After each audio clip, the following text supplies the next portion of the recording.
This is a pump truck at Carmody Stock Farms, custom made at the farm. We have these cranes that can crane out our little feeder pumps to the little pond.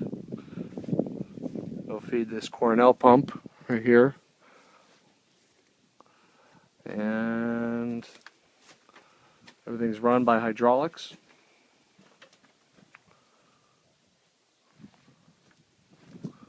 Quite an impressive machine.